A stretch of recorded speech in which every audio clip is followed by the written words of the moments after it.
오늘은 우리의 실력을 잘 아시는 하나님의 당부, 우리의 실력을 잘 아시는 하나님의 당부라는 제목으로 주일 오전 말씀을 전하겠습니다. 여러분, 저는 지난주에 한 이틀에 걸쳐서 넷플릭스 드라마 DP 시즌2를 봤습니다. 오늘 너무 재밌게 봐서 2가 나온다는 얘기를 듣고 벼르다가 좀 시간을 내서 지난주 이틀에 걸쳐서 6편의 그 시즌2의 드라마를 다 봤어요. 시즌1은 되게 좀 재밌고 유쾌한 장면들이 많았는데 시즌2는 좀 너무 좀 어두워서 조금 지루한 감이 있긴 했었는데 그래도 좀 생각할 거리가 좀 많았던 것 같아요. 감독이 어떤 의도로 이 드라마를 만들었고 어떤 메시지를 주고 싶은지가 좀 보여서 그런 부분들이 참 좋았던 것 같아요. 물론 이제 우리 교회도 이제 군 생활 하시는 분들이 있으시니까 뭐 현실하고 많이 다른 부분이 분명히 있을 거고 또 이렇게 좀 극단적인 사례들을 모아서 드라마를 만들다 보니까 좀 미화되거나 아니면 반대로 또 너무 과하게 표현되는 장면이 있겠지만 뭐 그런 거는 차치하고 어쨌든 뭐 사실이 아니니까 있을 만한 얘기를 만들어낸 거니까 저는 거기 안에 가장 인상적이었던 장면은 시즌1에 황장수 병장이라는 친구가 나와요. 뭐 20대 초반이겠죠. 이 친구가 정말 악랄해요. 그 내무반에서 그 밑에 후임들을 괴롭히는 것이 정말 악랄해요. 어떻게 저런 인간이 있을 수 있어? 라고 할 정도로 정말. 그래서 그 친구 때문에 밑에 이제 그 상병인데, 상병 이름이 뭐죠? 갑자기 까먹었는데. 조석봉 상병이 있어요. 조석봉 상병이 너무 착하고 순한 친구인데 이 친구가 결국에는 탈영을 하고 이제 스스로 목숨을 끊는 이런 일들이 이제 펼쳐지는 내용이 시즌1이었는데 시즌2에는 그 악랄한 그 친구가 나오지 않아요. 시즌1에서 마무리된 줄 알았는데 맨 마지막에 그 친구가 등장하더라고요. 마지막 끝날 때 뭘로 등장하냐면 너무나 평범한 대학생으로 야구 잠바를 입고 가방을 메고 대학생 또래 아이들과 함께 희희낙낙거리는 모습으로 등장을 해요. 그냥 대학생이에요. 너무나 평범해요. 시즌1 때 봤던 모습은 너무나 악랄해요. 어떻게 인간이 저럴 수 있어? 근데 그 아이가 알고 봤더니 너무 평범한 대학생에 불과했던 거예요. 여러분, 감독의 의도가 좀 보입니까? 이렇게 보니까 저는 그 마지막을 보면서 감독이 이걸 표현하고 싶었구나 싶었어요. 문제 제기죠. 우리는 보통 그런 사건이 터지면 쟤는 못된 놈이야. 쟤는 원래부터 나쁜 놈이 군대에 와서 사건을 저질러 이렇게 보는데 그 감독은 그렇게 보지 않는 거예요. 이렇게 평범한 대학생이 그 공간에 가면 사실은 원해서 가는 것이 아니잖아요. 우리나라 분단 국가다 보니까. 그렇게 원치 않는 친구들도 의무에 따라 가게 되어지는데 그곳에 또래 아이들이 모여 살면서 그곳에서 나름 생존해야 되고 또 자기가 그 역할을 하지 않으면 자기가 그렇게 당해야 된다라는 그런 무시무시한 감당하기 어려운 현실 가운데 변해가는 모습들. 그거 정말 그 아이의 문제냐 아니면 국가의 문제냐 이거를 이제 물어보는 거예요. 그 장면이 너무 인상적이었어요. 야, 시즌1 때는 진짜 악마 중에 악마였는데 정말 얘가 사회에 나와서 생활하는 걸 보니까 그냥 우리 교회의 평범한 대학생인 거예요. 자, 그걸 보면서 딱 그 생각이 나는 거예요. 그리스도인들의 모습과 너무나 닮아 있는 거예요. 물론 그 드라마가 군대라는 곳에 대한 문제 제기겠지만 저는 목사다 보니까 거기서 그리스도인의 모습이 보이는 거예요. 교회에서는 너무나도 좋은 그리스도인인데 세상에 나가면 괴물이 되어져 있는 거예요. 세상이라는 정글 속에서 자기 이익을 챙기지 않으면 다 뺏길 수밖에 없고, 그죠? 정직하면 오히려 무능한 취급을 받는 그런 세상 가운데에 우리는 그리스도인의 모습을 다 잃어버리고 세상 가운데에 불신자와 다를 바가 없는 모습으로 살아가는 거예요. 그죠? 그래서 우리가 주로 하는 말이 그런 거잖아요. 아니, 저 집사님이 왜 저러지? 교회에서 보던 거랑 다르네. 아니, 권사는 다를 줄 알았는데. 아니, 목사가 왜 저래? 우리 이런 얘기를 달고 사는 게 이런 괴리감이잖아요. 교회에서는 세상 선하고 천국이 따로 없어요. 이곳에 오면 저는 교회 올 때마다 천국 가는 것 같아요. 이런 아름다운 분들이 어디 있겠어요, 그죠? 너무나 선하고 항상 웃어주고, 그런데 세상에 나가면 전혀 그리스도인의 모습이 보이지가 않는 거예요, 그죠? 결론부터 얘기하자면 이 세상은 죄악이 관영했기 때문에 이 죄악 가운데에 선을 행하는 자는 초라해질 수밖에 없는 거예요. 그러니까 그 가운데 타협하는 거예요. 살기 위해서. 먹고 살아야 되니까. 또 뒤처지면 안 되니까. 어쩔 수 없이 신앙이라는 색깔을 버리고 정체성을 버리고 그 세상 가운데의 한 구성원으로서 살아갈 수밖에 없는 거예요. 마치 그 황장수라는 그 청년이 군대에 가서 거기 안에 있는 수도 없이 맞았던 친구가 나중에 그 계급이 되었을 때 누군가를 엄청 때리고 괴롭히는 그런 괴물로 변하는 것처럼 우리 그리스도인들의 세상 가운데의 모습이 그렇게 보이는 거예요. 그죠? 피곤하겠죠? 드라마를 봐도 이런 거 생각하니까. 그죠? 재밌게 보면 되는데. 여러분, 오늘 본문은요, 이제 약속의 땅을 눈앞에 두고 약속의 땅에 들어가야 되는데 그 약속의 땅에 들어가면 어떻게 변질될지 뻔히 보이는 그 형편없는 이스라엘 백성의 실력을 알고 계시는 우리 하나님의 당부를 담고 있어요. 아무리 광야에서 그들이 40년 동안 하나님을 경험했다 할지라도 광야에서 그들은 진짜 찐 하나님을 경험한 거예요. 그잖아요. 날마다 하나님이 먹을 걸 주시지 않으면 굶어 죽을 수밖에 없어요. 그 광야는 일교차가 엄청 큰 곳이거든요. 밤에는 막 영하로 내려가고 낮에는 막 불볕더위 40도 50도가 올라가요. 하나님께서 낮에는 구름 기둥으로 밤에는 불 기둥으로 지켜주시지 않으면 이들은 그냥 객사하는 거예요.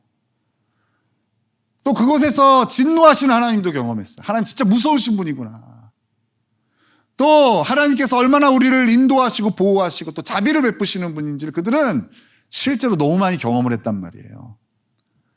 아무리 광야에서 이렇게 하나님을 경험한 이스라엘 백성이지만 이들이 가나안 땅에 들어가면 그 당시에 가나안의 그 선진화된 문화, 그들의 풍요화된 그 문화, 그거에 변질되어서 어느새 그곳 사람들과 다를 바 없는 모습으로 타락해버릴, 변해버릴 그 이스라엘 사람들의 실력을 우리 하나님이 너무나 잘 아시기 때문에 그 땅을 앞에 두고 하나님 오늘 이 본문의 말씀으로 모세를 통하여 당부하시는 거예요. 하루 세끼 꼭 챙겨 먹어야 된다.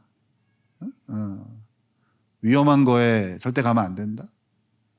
술 먹고 운전하면 안 된다. 우리 부모님들이 어린아이처럼 당부하시는 것처럼 그렇게 우리 하나님께서 형편없는 실력을 가진 이스라엘 백성들이 들어가야 될 가나안 땅을 눈앞에 두고 그들에게 당부하시는 거예요. 자, 오늘 본문의 그 당부를 두 가지 정도로 우리가 정리해 볼 수 있어요. 첫 번째 하나님의 당부는요, 말씀에 최대한 노출되어야 된다예요.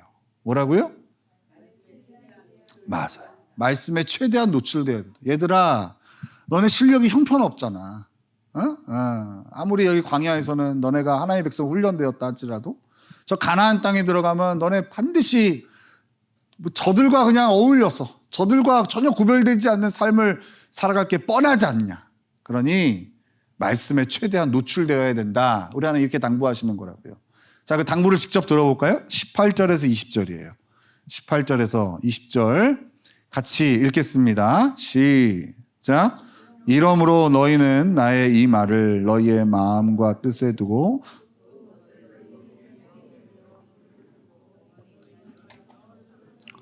또 그것을 너희의 자녀에게 가르치며 집에 앉아 있을 때에든지 길을 갈 때에든지 누워 있을 때에든지 일어날 때에든지 이 말씀을 강론하고 또 내 집 문설주와 바깥문에 기록하라. 뭐라고 그래요? 말씀을 너희의 마음과 뜻에 두어야 된다.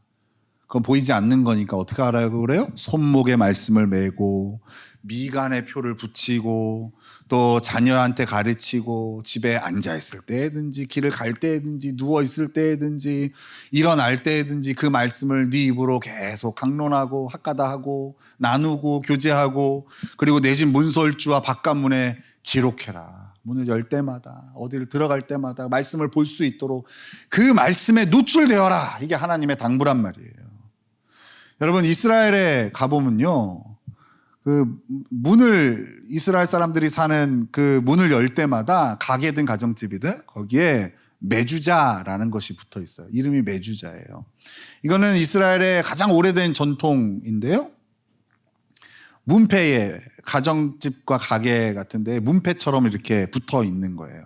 어디를 가나 볼 수 있어요. 이제 10월 달에 성지순례 가시면 여러분 아주 어렵지 않게 보게 되어져요. 그럼 오늘 그곳에 가서 보면 이게 메주자구나 라고 여러분들이 볼 수 있을 정도로 어딜 가든지 다 있어요.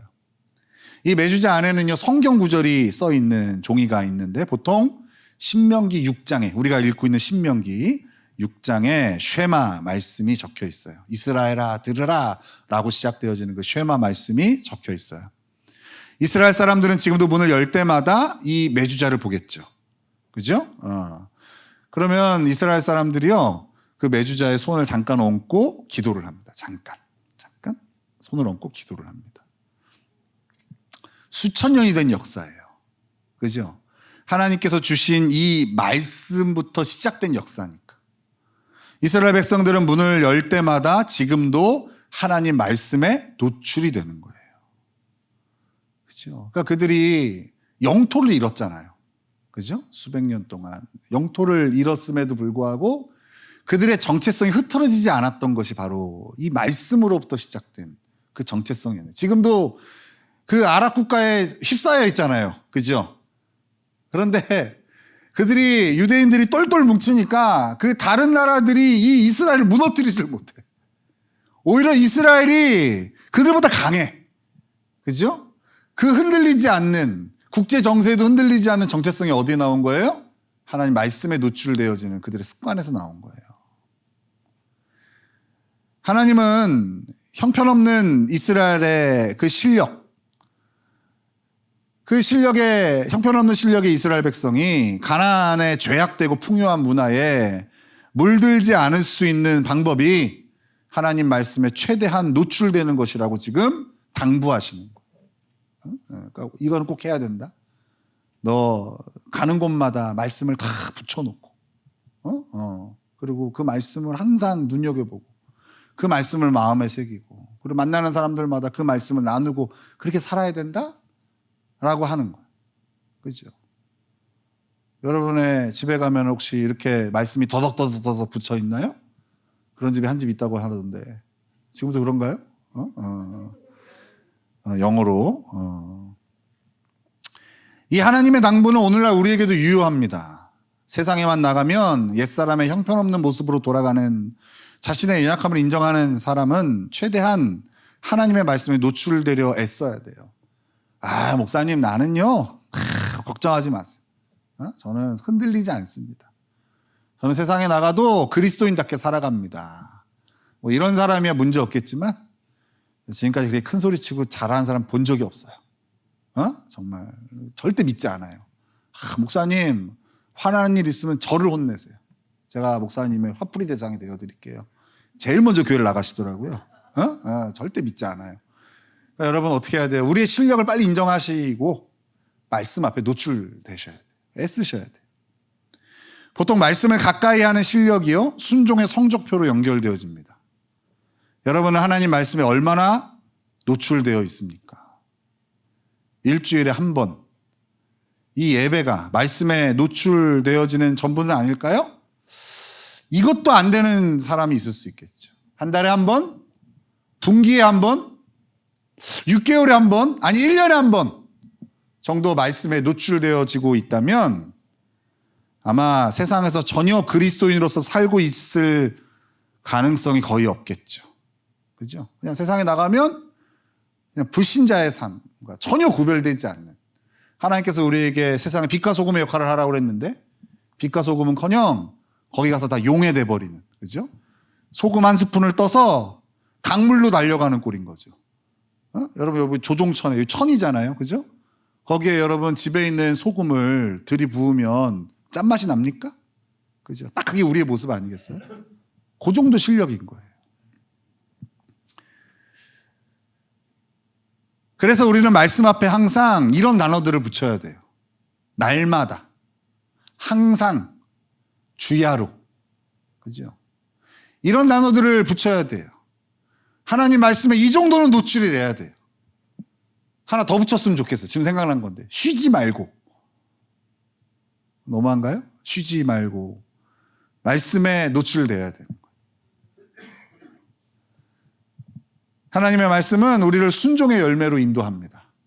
하나님의 말씀은 되게 독특한데요. 우리에게 너는 이렇게 순종해야 돼 라는 기준만 주는 게 아니에요. 여러분 이런 거 많이 경험해 보셨을 텐데요. 다 성경을 펴서 말씀을 읽잖아요. 그럼 놀라운 거는 기준만 제시해 주는 게 아니라 그 말씀대로 살고자 하는 마음까지도 하나님께서 그 말씀에 담아 놓으셨어요. 그래서 여러분 진짜 말씀을 암송하고 마음에 새기면요, 그 말씀대로 잘 산다고 얘기하기는 어려운데 살고 싶은 마음이 충만해져요. 그러니까 말씀에 많이 노출되어지는 사람은 계속 싸우림이 있는 거예요. 근데 말씀과 멀어진 사람은 어때요? 알아요. 아는데 그 마음은 이미 없어요. 그래서 세상에 나가면 힘을 발휘하지 못하는 거예요. 그냥 떠밀려 가는 대로 이리저리 흘러다닐 수밖에 없는 거예요. 이게 형편없는 실력의 이스라엘 백성에게 하시는 하나님의 첫 번째 당부예요. 첫 번째 당부가 뭐라고요? 말씀에 최대한 노출되라고 하는 거예요. 그죠? 두 번째 하나님의 당부가 있어요. 하나님의 두 번째 당부는요, 순종의 결과, 그 순종하면 얻는 축복을 기대하라는 거예요. 포커스는 기대예요, 기대. 아, 순종하면 이런 축복을 얻는구나 라는 그 하나님의 순종에 대한 약속을 기대하는 게 하나님의 두 번째 당부예요. 자, 우리 22절에서 25절을 읽겠습니다. 22절에서 25절 같이 읽겠습니다. 시작.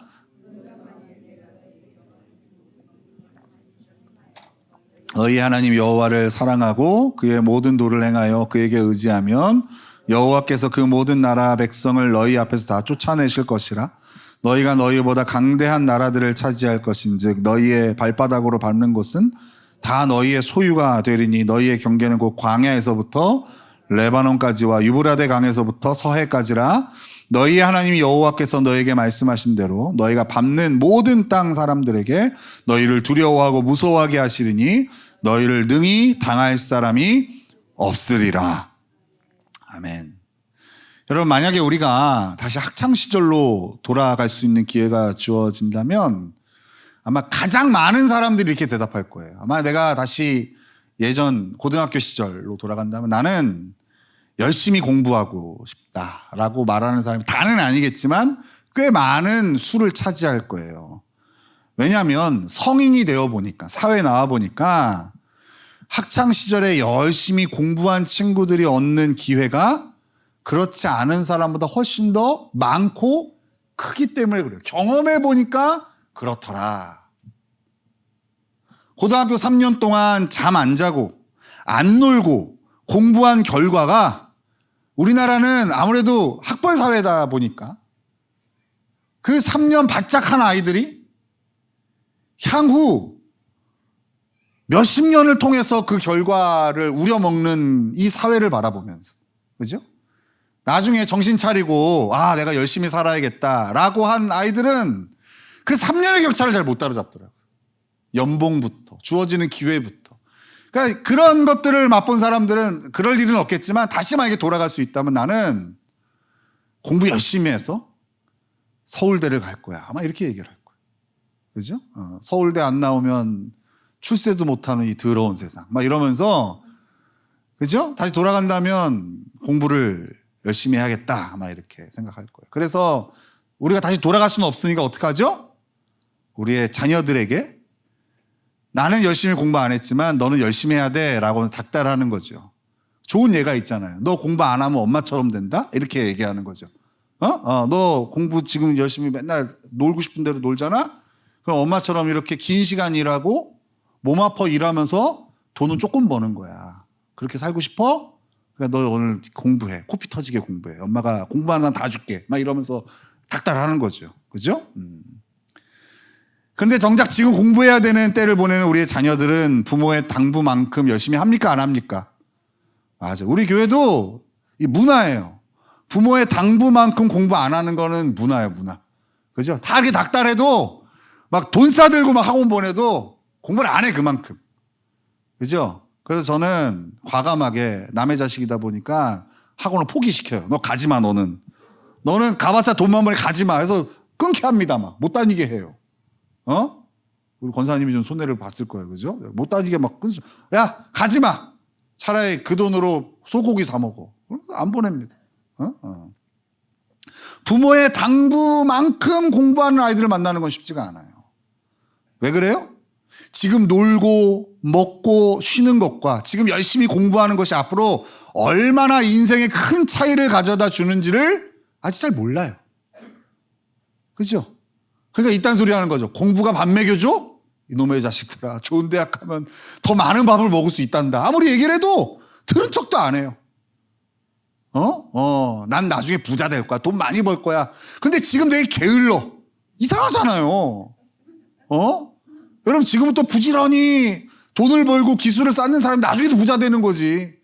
지금 하루에 잠을 막 15시간씩 자고 깨있는 8시간 중에 7시간은 게임하고 이런데 무슨 잘 될 수 있겠냐고요. 그러지 않겠어요?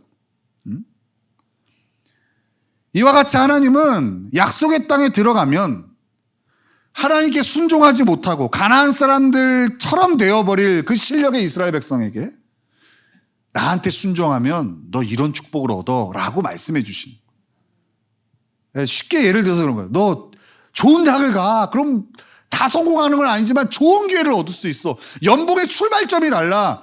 이거를 얘기하는 것처럼 하나님 그러시는 거예요.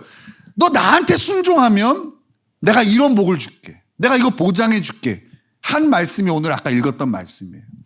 그 축복을 4가지 정도로 정리하면 이래요. 첫 번째는 하나님께서 가나안 땅의 모든 백성들을 다 쫓아내실 거라는 거예요. 두 번째는 너희가 너희보다 강대한 나라들을 차지하게 될 것이라는 거예요. 세 번째는 너희의 발바닥으로 밟는 곳이 다 너희의 소유가 될 거라는 거예요. 마지막 4번째는 너희를 사람들이 다 두려워해서 너희를 능히 당할 사람이 없게 될 거라는 거예요. 지금 여러분 이 축복이 우리한테 잘 와닿지 않아요. 그런데 생각해 보세요. 약속의 땅인 가나안 땅을 눈앞에 두고 있는 이스라엘 백성들. 하나님께서 주셨다고 했지만 그 땅을 전쟁에서 정복해서 차지해야 될 땅이에요. 정탐꾼들이 갔다 와서 뭐라 그래요? 야, 진짜 그들에 비하면 우리는 메뚜기에 불과하다고. 그들이 어마어마하다고. 두려움했던 땅이란 말이에요. 그런 그들에게 가나안 땅을 정복해야 돼. 그 막강한 가나안 땅을 정복해야 될 이스라엘에게 오늘 하나님이 약속하신 축복보다 더 큰 축복이 어디 있겠냐고. 조건은 뭐예요? 딱 하나예요. 하나님께 순종하는 거. 하나님께 순종하면 이 축복 다 네 거야. 하나님이 약속하시는 거예요. 우리도 이 하나님의 당부를 명심해야 돼. 세상에 나가 삶과 상황이 급박하게 돌아가면 우리는 항상 가장 많이 쓰는 핑계, 어쩔 수 없어요 라는 핑계를 대죠. 이 말은 하나님의 말씀에 순종하기보다는 죄악이 관영한 세상의 시스템을 받아들여 살 수밖에 없는 자기 합리화의 변명인 거예요. 목사님이 세상을 모르셔서 그래요. 그렇게 살면 안 돼요.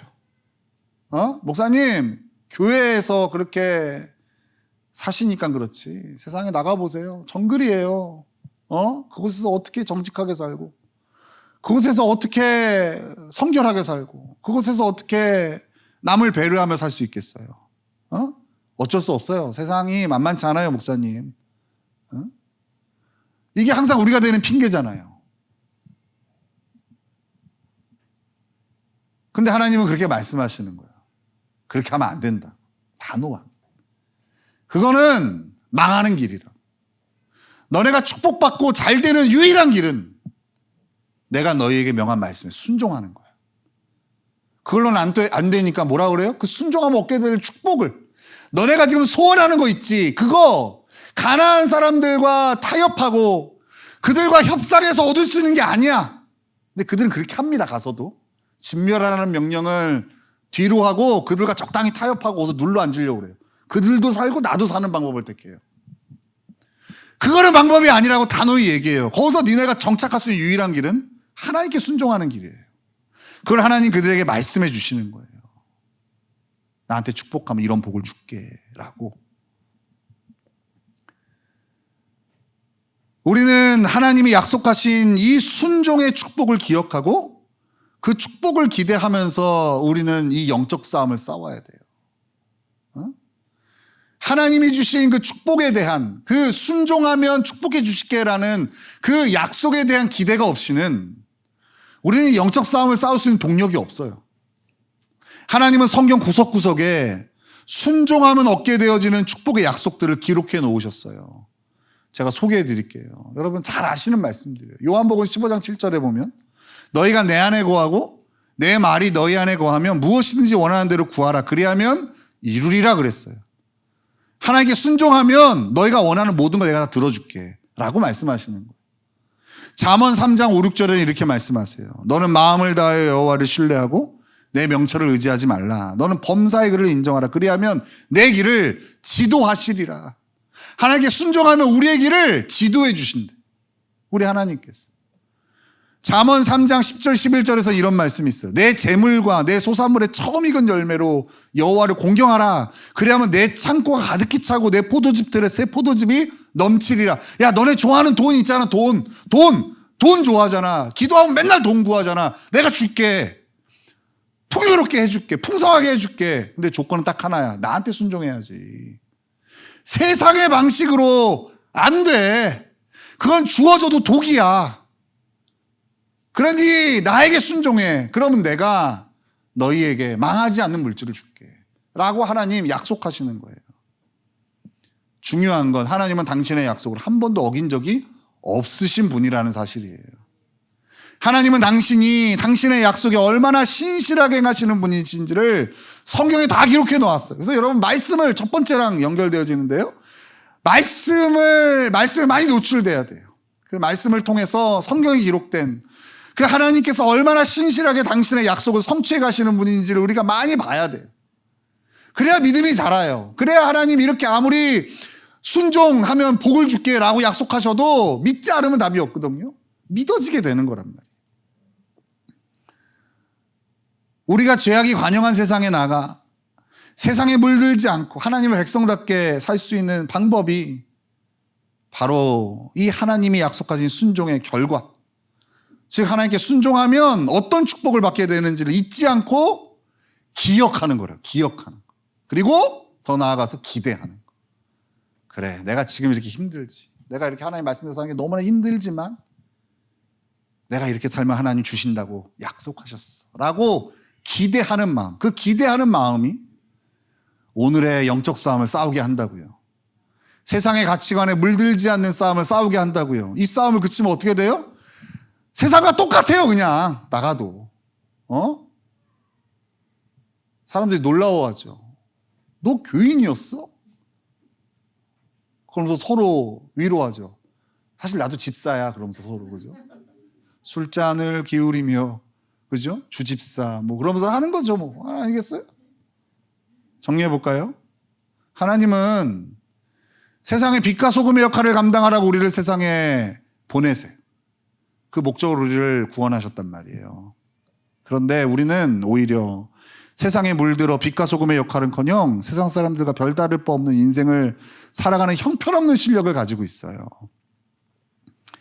이런 형편없는 실력을 우리 하나님이 잘 아시고 우리에게 두 가지 당부를 하시는 거예요. 첫 번째는 뭐라고요? 하나님 말씀에 열심히 노출돼야 된다. 두 번째는 순종의 축복을, 그 순종하면 복을 주신다는 그 약속의 축복을 자꾸 꺼내보고 그 결과를 뭐 하라고요? 기대하는 거라. 기대하는 거. 오늘 좀 힘들어도 그 약속을 기대하며 사는 거라고요. 그것이 하나님께서 우리에게 주신 두 가지 당부예요. 여러분, 지난주 우리 학생 청년부 수련회가 너무나도 풍성하게 잘 마무리되었어요. 아까 사실 영상으로 다 담지 못해요. 그 수련회 풍성함은 저도 다 알지 못하죠. 저도 상주하지 못하고 왔다 갔다 했으니까 3일 내내 가긴 했지만 거기 계속 먹고 자고 하지는 않았기 때문에 다른 알지 못하지만 제가 본 것만 하더라도 적어도 영상보다는 훨씬 더 풍성했어요. 근데 저는요, 우리 아이들의 실력을 너무나 잘 알아요. 수련회가 마치고 세상으로 돌아오면 다시 옛사람의 모습으로 돌아가는 그 실력을 저는 누구보다 잘 압니다. 그래서 수련회 개회 예배 때 제가 이런 제목으로 설교를 했어요. 우리 기억납니까? 우리 학생들? 우리 규원이 기억납니까? 그쵸. 안다니까요? 실력을 안다니까요? 훈이 압니까? 뭡니까? 오, 놀랍네요. 너의 실력은 너무 과소평가했네요. 제목이 특별하지 않은 수련회였어요. 특별하지 않은 수련회. 기가 막히지 않습니까? 물론 나만 감탄하는 일이지만 2박 3일 동안의 수련회에서만 변하는 인생이 아니라 그러니까 특별한 수련회가 되면 2박 3일만 변하면 되는 거예요. 362일은 그냥 세상하고 똑같이 살아. 근데 수련회만 오면 막 얼굴이 환해지고 할렐루야, 아멘, 형제님, 자매님, 이건 특별한 수련회지. 그래서 제가 그런 수련회가 되지 않기 위해서 이 수련회에서의 변화가 우리의 일상에서도 세상에서도 드러나길 바라는 마음으로 이 설교를 준비해서 아이들에게 전했어요. 이제 수련회가 마쳤죠. 그죠? 여러분, 수련회를 마친 우리 아이들의 모습은 어떻습니까? 제 예상에서 크게 벗어납니까? 아니면 제 예상대로일까요? 수련회 때 그렇게 아름다운 말과 서로를 격려하는 말을 했던 우리 아이들의 입술은 어느새 누군가를 험담하고 욕하는 입술로 빠르게 돌아갔을 겁니다. 빠르게. 수련회 때 그렇게 부지런하게 움직였던 우리 아이들이 어느새 게으른 예전의 모습으로 빠르게 돌아갔을 겁니다. 아마 수련회 다음 날 바로 돌아갔을 가능성이 큽니다. 수련회 때 아침에 눈만 뜨면 말씀을 피고 묵상하고 나누고 즐겁게 그렇게 풍성하게 하루를 시작했던 우리 아이들이 아마 굉장히 빠른 속도로 우리 집에 성경책이 어디 있는지도 모르는 상태로 돌아갔을 가능성이 큽니다. 부모들은 아마 수련회에 다녀온 우리 자녀들이 이제 변화된 삶을 살 거라 기대하는 분들이 많을 거예요. 너 수련회 갔다 와야 돼. 너 수련회라도 갔다 와야 좀 인간답게 살지. 너 이 인간이냐? 그러면서 막 갖가지 온갖 회유와 협박을 해가지고 보냈단 말이에요. 수련회. 그러면서 이제 됐어. 그래. 우리 교회에는 능력의 우리 부목사님 계시니까. 부목사님 설교 한 편이면 애가 변화될 거야. 그러면서 아마 그렇게 보냈을 거예요. 그죠? 그런데 사실 예전으로 빠르게 돌아가는 모습이 더 많이 보게 되는 것이 우리의 현실이죠. 그죠? 근데 이것이요, 여러분, 바로 우리의 실력인 거예요. 죄인의 실력. 이게 죄인의 실력이에요. 저는 개인적으로 이번 수련회가 두 번째인데 저번 첫 번째 수련회도 좋았는데 두 번째 수련회는 훨씬 더 좋고 풍성했거든요. 정말로. 갈 때마다 느껴지는 분위기가 있잖아요. 아이들의 표정들. 정말 불평불만 하나도 없고 너무나 즐거워하고 감사하고 감격해하고 말씀도요. 여러분 지금 저는 여러분 성에 차지 않아요. 그 수련회 때 아이들이 말씀 듣는 태도는 와 진짜 어마어마했어요. 수련회 중간에 화장실 가는 애가 한 명도 없었어요. 얼마나 집중하고 자는 애가 없었어요. 정말로. 여기는 한 두세 분 주무신단 말이에요 지금. 여기는 그런 것도 없고 막 진짜 너무 그래서 제가 그래도 다를 것 같다. 이번 수련회 끝나면 우리 아들 변화되겠다 했는데 들려오는 소리는 여전하죠. 우리 아이들이 수련회 때 보였던 모습과 다짐은 어느새 가정에서 빠르게 사라지고 있다는 첩보를 듣게 됩니다. 그죠? 그렇게 아이들이 이번에 나올 때요. 제가 직접 보지는 않았는데 부목사님이 그리스도인의 모습을 보여야 된다고 해서 자기 방을 싹 정리하고 체크아웃 할 때 그 사진으로 딱 올렸어요. 이렇게 정리하고 나가는 겁니다. 아이들이 하나씩 다 올려요. 맨 처음 들어갈 때 모습처럼 쫙 침대를 쫙 펼쳐놓고 이불을 싹 해놓고 방을 쫙 치우고 누가 와도 여기 청소한 방인가 싶게끔 다 해서 엔진스를 다 올려서 정말 예수 믿는 사람은 이래야 돼. 이렇게 부지런하고 깨끗하게 모든 것들을 하나님 주신 거니까 다른 사람들이 보기에 정말 그리스도인은 달라 이런 걸 보여야 돼 라고 하면서 나왔던 아이들이요, 지금 지방은 개판일 겁니다. 그죠? 여전히 들어보니까 여전히 그 여행 가방을 지방에서 꺼내지 않았다는 사람도 있다는 것 같아요. 어떤 분 얘기 들어보니까 그 빠지 가서 수영한 젖은 수건을 이틀 만에 발견했다는 소리도.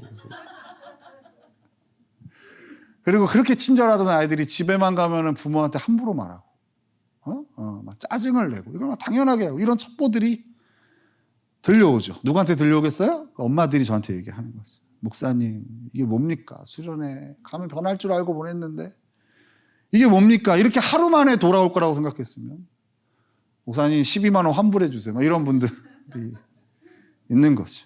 그죠? 근데 이런 이야기를 듣게 되어지면 여러분 어떻습니까? 실망스럽긴 하죠. 그죠? 그래도 며칠은 갈 줄 알았는데. 그날 제가 두 번째 날 세미나를 했는데 우리 아이들의 수레바퀴 삶을 잘 알려주고 정말 제가요 지루하지 않게 진짜 잘하려고 애를 다 준비를 해서 결국 아이들에게 딱 그 대답을 받았어요. 자, 우리 딴 거 하지 말고 딱 하나만 하자. 예배 나오는 거. 우리 예배 나와서 말씀 잘 듣는 거. 요거 하나만 하자. 거기 다 알았다고 했어요. 근데 벌써 안 나오잖아. 실망스럽죠. 진짜. 요번엔 다를 줄 알았는데. 눈빛이 달랐는데. 대답하는 게 그러지 않았는데. 다를 거라고 생각했는데, 결과가 실망스러워요. 근데 여러분, 이제 여기서부터 잘 들어야 돼요. 지금부터 얘기하려고 여기까지 달려온 거예요. 근데 놀라운 게 있어요. 결과가 너무 실망스럽거든요. 너무 실망스러우면 당연히 찾아오는 마음이 있는데 그게 바로 뭐냐면 포기예요. 포기. 얘는 안 되겠다. 얘는 그렇게 기회를 주고 그렇게 해도 안 돼. 얘는 인간이 싹이 틀렸다. 얘는 안 되겠다. 이런 마음이 들어야 되잖아요. 그죠? 그런데 정말 그런 마음이 하나도 들지 않고 저는 여전히 우리 교회 아이들을 기대해요. 근데 이 마음이 너무 신기한 거예요. 어떻게 그렇지? 보통 실망하는 마음이 들면은요, 등을 져요. 그잖아요. 등을 진단 말이에요. 그냥 잔소리도 안 하게 되고, 그냥 포기하게 된다고요. 그런데 희한하게, 결과가 실망스러운데, 너무 생각보다 한 3일은 갈 줄 알았는데, 하루 만에 다시 옛날로 돌아가는 모습을 보면서 너무 실망스러운데, 이상하게, 여전히 저는 우리 수련회 갔던 우리 아이들이 기대가 되는 거예요. 이 마음이 너무 신기해서 이 마음을 가지고 한참 묵상을 했어요.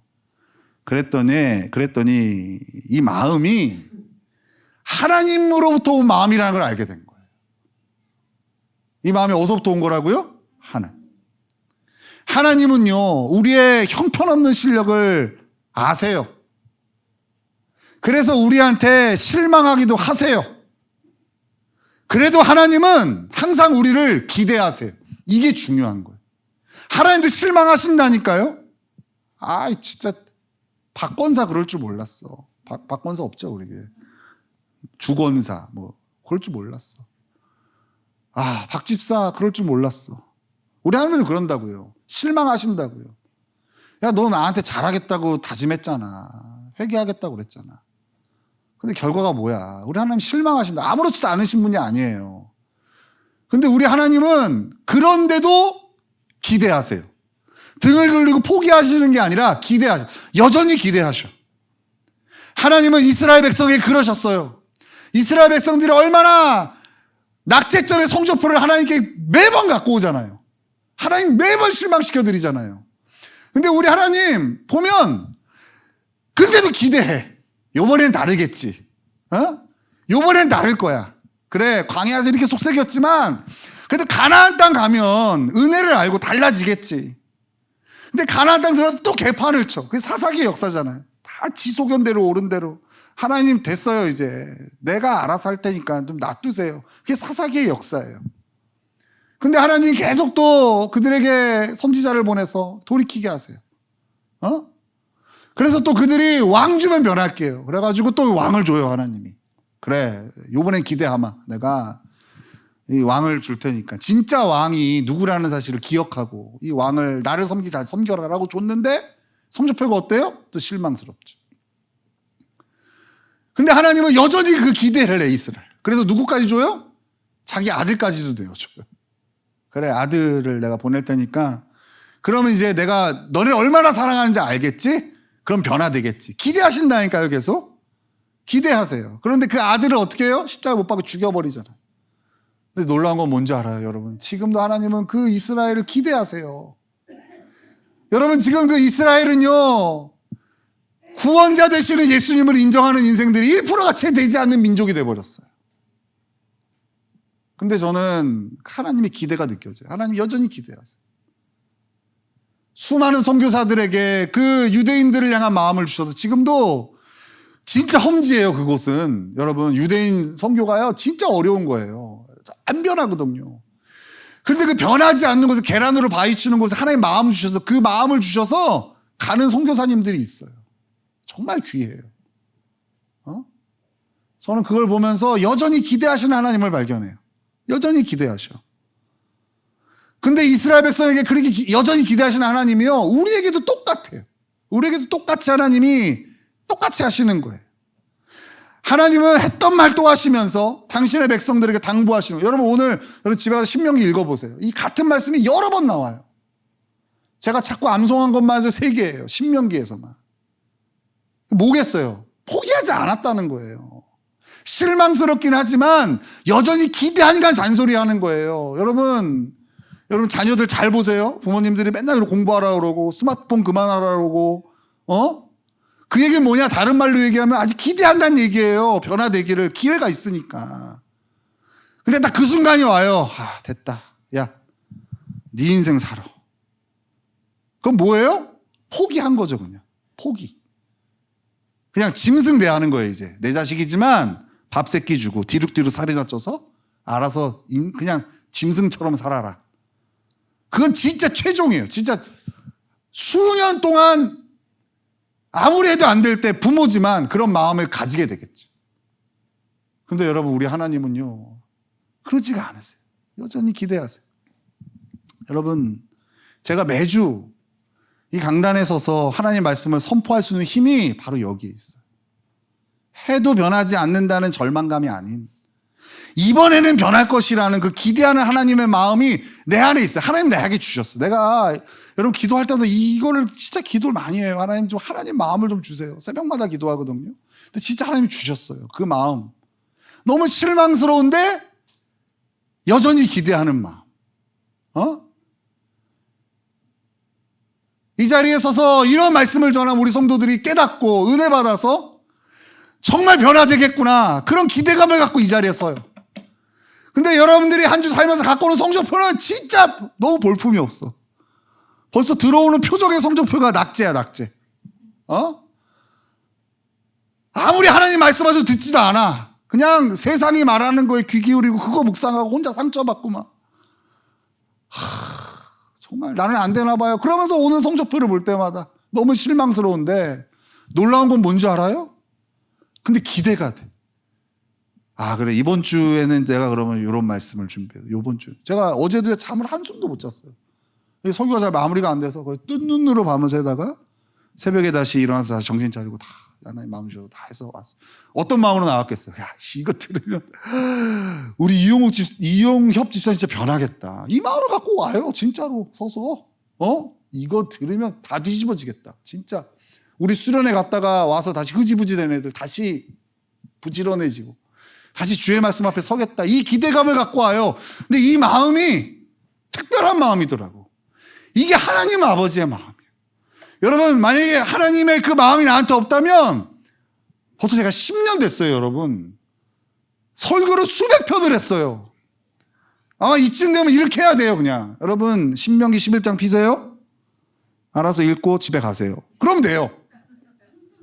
아예 안 변할 거 뭐, 아무리 설교도 안 변할 텐데 뭐, 그잖아. 아무리 하나님 크신 하나님이고 우리의 문제를 다 아시고 우리를 인도하시는 하나님 아무리 얘기를 해도 사건 하나 터지면 믿음 하나도 없는 것처럼 해서 올 텐데 뭐. 그잖아요. 그런데 그런 마음이 한 번도 안 들어.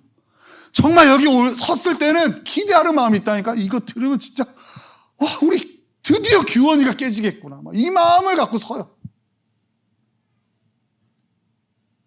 정말로. 근데 이게 하나님의 마음이에요. 우리 하나님 실망하시지만 포기하지 않으셔. 하나님 저에게 그 마음을 주셔서 너무 감사. 그래서 목회하는 거예요. 그래서 실망하지 않고 다시 이 자리에 서고, 실망하지 않고 다시 성경 공부 자리에 가서 인도를 하고 있는 거예요. 기대가 꺾이질 않아. 정말로. 너무 놀랍지 않아요? 너무 신기하지 않아요? 저는 이 마음이 저에게 있다는 거 이번 설교 준비를 하면서 보면서 너무 신기했어요. 와, 이런 마음이 어떻게 있지? 하나님은 우리의 형편없는 실력을 다 아세요.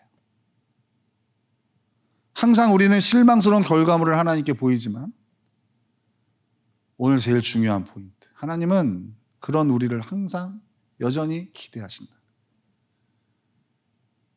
오늘도 기대하세요. 이 예배를 통하여 변화될 여러분들을 기대하세요. 물론 우리가 그 좋은 성적표를 갖고 오지 못할 수도 있어요. 근데 하나님 다음 주에 아마 또 기대하실 거예요. 10년 후에도 또 기대하시고.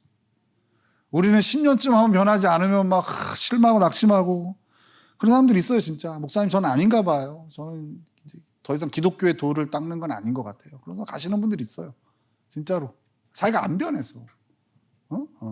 근데 우리 하나님은 그런 인생까지도 여전히 기대하세요. 그래, 이번 방황이 끝나면 너 돌이키겠지. 그죠? 그래서 저는요, 여러분 진짜 거짓말 하나도 안 하고 혹시 교회를 떠나시는 분이 있어도 하나도 밉지가 않아요. 옛날에 미웠거든요. 막 자기 간다고 그러면 보지도 않았어요. 진짜 성도들 앞에 인사도 안 시켰어요. 너무 미워서. 근데 요새는 그런 마음이 진짜 이런 마음 하면 또 다 나간다고 그럴까 봐 또 걱정이네. 나가도 기대가 돼요. 이번 방황을 통해서 이 사람이 하나님 만나겠구나. 이런 어려움들을 통해서 이 사람 진짜 하나님 만나시게 하시려고 하나님 하시는구나 하는 걸 기대하게 돼요. 거짓말이 아니에요. 그게 누구의 마음이라고요? 하나님의 마음이라고. 아마 여기 영혼을 돕고 섬기는 그 마음을 주신 하나님께서 마음을 주신 분들, 우리 교회 성도들 다 하나님 주셨잖아요. 그 마음을. 그죠? 영혼을 도와보면은요, 진짜 그게 작동이 되어져. 옛날에 뭐 연애할 땐 다 그랬을 거 아니에요? 남자친구가 조금만 서운하게 해도 야 됐어, 너랑은 이제 끝이야, 막 이랬던 사람들이란 말이에요. 여기 다. 그죠? 그런데 정말 나를 서운하게 하고 나한테 막 상처되는 말을 해도 그 영혼을 포기하는 게 아니라 어때요? 계속 기대해. 그래, 요것만 지나면. 여러분 정말 좀 그 마음 한번 경험해보고 신앙생활을 마쳐야 되는데 평생 그 마음 한번 못 가져보고 끝나는 불행을 겪지 않을까 걱정이 됩니다. 여러분 이제 다시 하나님의 당부를 보자고요. 아까는 그냥 하나님의 당부를 봤잖아요. 그런데 하나님의 그 마음을 담은 당부, 여전히 이런 형편없는 나를 기대하신다. 말도 안 되는 성적표를 들이밀면서 하나님 실망시켜 드리지만 그런 나를 여전히 기대하시는 하나님께서 하시는 당부를 들어야 돼. 첫 번째 당부가 하나님의 말씀에 열심히 노출되어야 된다. 그러니까 열심히 노출되어야 돼, 하나님의 말씀에. 두 번째는 순종의 축복을 자꾸 꺼내보고 기대해야 된다. 이 하나님의 당부. 여러분, 우리는 그 하나님이 여전히 기대하시기 때문에 오늘을 살아가는 인생들이. 착각하시면 안 돼요. 우리가 남들보다 의지가 더 강하고 우리가 남들보다 더 기도도 많이 하고 우리가 남들보다 뭔가 뛰어나서 이 교회에 붙어있고 뭔가 신앙의 열매를 맺는다고 착각하시면 절대 안 돼요. 우리가 오늘 이 자리에 있는 건 내가 보기에도 난 너무 실망스러운데 하나님이 그런 나를 기대하시기 때문에 우리가 오늘 이 자리에 있는 거예요. 그 덕분에 살고 있는 거예요. 그걸 다른 말로 뭐라고 하는지 알아요? 하나님 은혜라고 얘기를 해요. 은혜. 그 은혜로 살아가는 인생인 거예요. 여러분, 그래서 우리는 모든 순간마다 하나님을 기대할 수 있어야 돼요. 비록 지금은 너무 형편없지만, 지금은 너무나 형편없는 성적표를 받았지만, 그럼에도 불구하고 우리는 기대가 꺾이면 안 돼. 영원토록. 하나님을 향한 기대를 품고 나아가는. 예배 끝날 때 오네. 아유. 그래도 기대해요. 다음 주엔 일찍 오겠지. 그죠? 기대하면서. 밉지가 않아요. 진심이에요. 괜찮아. 거기 앉아.